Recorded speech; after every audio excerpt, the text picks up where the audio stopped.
Assalamualaikum warahmatullahi wabarakatuh. Salam sejahtera bagi kita semua. Shalom, Om Swastiastu, Namo Buddhaya, dan salam kebajikan. Perkenalkan, nama saya Devina Gabriela, selaku moderator dari kelompok 10. Izinkan saya untuk memperkenalkan anggota-anggota kelompok saya, yaitu Muhammad Fikri Haikal Hari, Devi Aulia Rahmayani, Winda Maya Febrina, dan Anugrah Ilahi. Kami akan memaparkan materi mengenai perubahan sosial dari mata kuliah pengantar ilmu sosiologi dengan dosen Bapak Sopyan Tamrin. Terdapat 5 submateri yang akan kami bahas pada kesempatan kali ini, yaitu konsep perubahan sosial, teori evolusi sosial, neoevolusi, perspektif perubahan sosial, dan ringkasan. Untuk mempersingkat waktu, saya mempersilahkan kepada Saudari Winda untuk memaparkan materi bagian A. Terima kasih.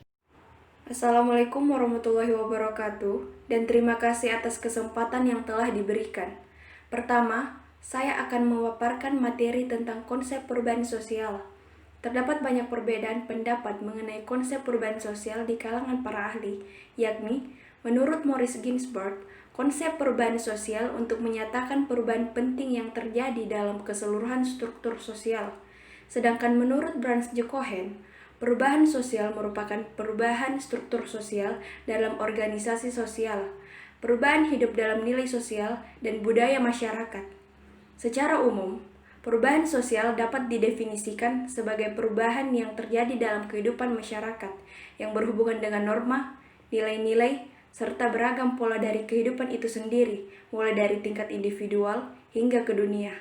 Demikian penjelasan yang dapat saya sampaikan. Materi akan dilanjutkan oleh pemateri selanjutnya. Baik, terima kasih atas kesempatannya. Assalamualaikum warahmatullahi wabarakatuh. Saya akan melanjutkan materi mengenai teori evolusi sosial.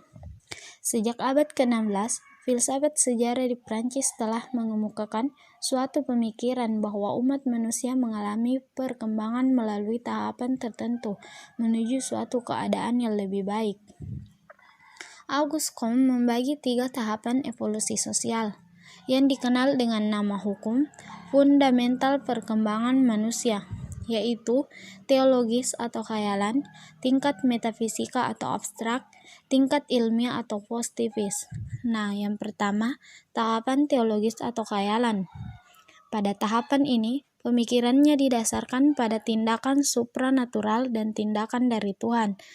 Misalnya, fenomena alam merupakan hasil tindakan dari Tuhan. Yang kedua yaitu tahapan metafisika atau abstrak. Pada tahapan ini, modifikasi dari tingkat teologis telah banyak dilakukan. Masyarakat mulai menilai suatu fenomena alam sebagai perwujudan dari hukum alam yang tidak dapat diubah. Kekuatan abstrak ini dinilai ada dan mampu menciptakan semua fenomena.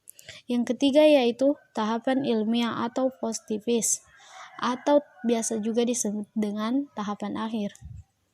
Pada tahapan ini, telah dilakukan pencairan terhadap hukum-hukum perkembangan alam dengan melakukan penalaran dan observasi yang tepat, sehingga berfungsi sebagai sarana pengetahuan ilmiah dalam rangka pencairan hukum tersebut. Menurut Comte, tahapan puncak akhir perkembangan masyarakat adalah masyarakat ilmiah dengan ilmuwan sebagai pelopor, penggerak kemajuan dan perubahannya. Sekian materi dari saya. Materi selanjutnya akan dipaparkan oleh teman saya. Terima kasih. Assalamualaikum warahmatullahi wabarakatuh. Terima kasih untuk kesempatannya. Langsung saja, neoevolusi Parsonan. Kita telah asingkan teori Parson tentang tindakan sosial. Teori tindakan manusia. Semua tindakan manusia dikendalikan oleh 4 subsistem, yaitu organisme, kepribadian, sistem sosial, dan sistem kultural. Sistem kultural merupakan sumber ide dan pengetahuan, nilai, kepercayaan, dan simbol. Sistem sosial memberikan arahan, bimbingan, dan pemaknaan dari sistem kultural terhadap tindakan manusia dalam sistem sosial. Simbol budaya yang diterjemahkan dari sistem kultural kemudian disampaikan kepada individu-individu maupun warga dalam sistem sosial melalui proses sosialisasi dan internalisasi. Yang kedua, teori Parson tentang perubahan sosial. Masyarakat akan berkembang melalui 3 tahapan utama. Yang pertama primitif, yang kedua intermediate, dan yang ketiga modern. Masyarakat primitif memandang simbol-simbol religius sebagai contoh dan rujukan perilaku pada masyarakat. Dengan ditemukan bahasa dan tulisan menandai fase transisi dari masyarakat primitif ke intermediate yang memungkinkan masyarakat untuk lebih mudah berkomunikasi dan terdapat perubahan-perubahan pada norma yang ada. Munculnya masyarakat modern ditandai dengan adanya institusi pengadilan yang bebas yang membawa konsekuensi pemisahan bidang ekonomi dari cengkraman pemerintah dan kekuasaan agama. Sekian dari saya, untuk materi selanjutnya akan dilanjutkan oleh rekan saya. Assalamualaikum warahmatullahi wabarakatuh. Terima kasih kepada moderator atas kesempatan yang telah diberikan kepada saya. Selanjutnya, saya akan menjelaskan mengenai perspektif teori perubahan sosial. Masyarakat merupakan sekelompok manusia yang saling berhubungan atau berinteraksi antara satu dengan yang lainnya. Kehidupan masyarakat yang dinamis merupakan sesuatu yang tidak dapat dihindari. Hal ini dikarenakan manusia selalu bergerak, berkembang, dan juga berubah. Dinamika masyarakat ini terjadi karena adanya faktor-faktor yang mendukung terjadinya perubahan. Sehingga perubahan sosial dapat diartikan sebagai kondisi yang saling berkaitan antara kondisi satu dengan kondisi lainnya yang disebabkan oleh hubungan beberapa faktor yang dianggap penting dan apabila bekerja secara bersama-sama akan menimbulkan efek perubahan. Ada banyak teori perubahan sosial yang masing-masing teori tersebut mempunyai asumsi dasar mengenai penyebab dan proses dari perubahan sosial. Yang pertama ialah teori sosiohistoris. Teori ini menempatkan latar belakang sejarah dengan menekankan proses evolusi sebagai faktor penting terjadinya perubahan sosial. Perspektif ini melihat perubahan dalam 2 dimensi yang saling berbeda asumsi. Yang pertama, perubahan sebagai suatu siklus dan perubahan sebagai suatu perkembangan linear. Dikatakan sebagai suatu siklus karena sulit diketahui ujung pangkal penyebab awal terjadinya perubahan sosial. Perubahan dianggap sebagai peristiwa sejarah yang berbentuk serentetan lingkaran yang tak berujung. Salah seorang teoritisi sosiohistoris, yakni Ibnu Khaldun, mengemukakan bahwasannya perubahan sebagai suatu siklus yang analisisnya memfokuskan pada bentuk dan tingkat pengorganisasian kelompok dengan latar belakang sosial budaya yang berbeda. Selanjutnya ada teori struktural fungsional yang melihat perkembangan sosial sebagai dinamika adaptif menuju keseimbangan baru akibat perubahan lingkungan eksternal. Lalu ada teori psikologi sosial yang memandang perubahan sosial akibat dari peran aktor individual untuk berkreasi dan berkembang. Selanjutnya ada teori konflik yang memandang perubahan sosial sebagai suatu fenomena karena adanya suatu proses sosial disosiatif dalam masyarakat. Teori-teori tentang perubahan sosial selain dimaksudkan untuk menelusuri penyebab perubahan sosial juga menjelaskan bagaimana mekanisme terjadinya perubahan sosial.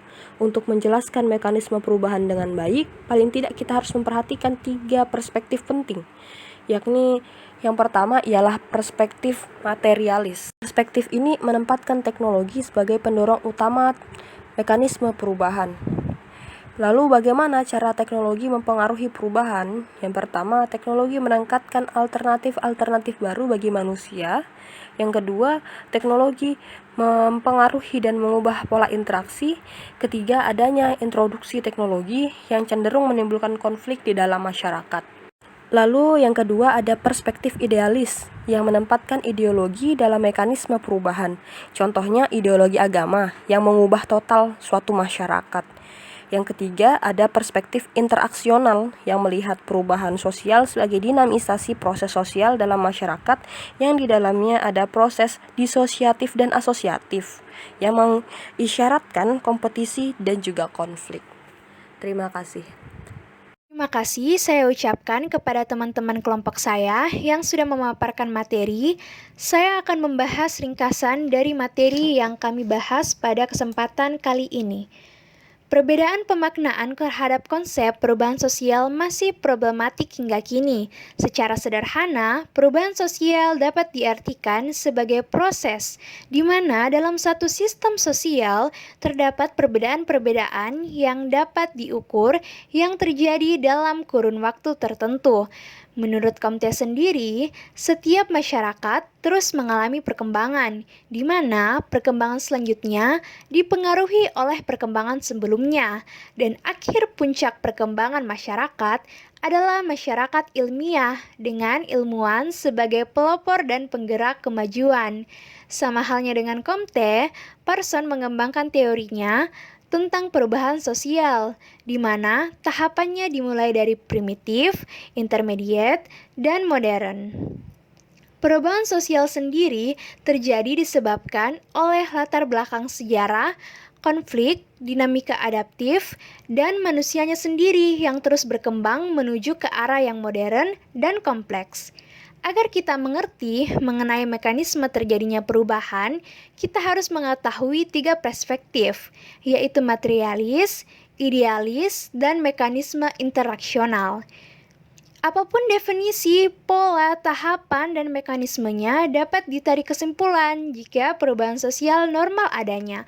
Manusia terus mengalami perkembangan melalui tahapan-tahapan tertentu menuju sesuatu yang lebih baik. Sekian pembahasan kami mengenai perubahan sosial pada kesempatan kali ini.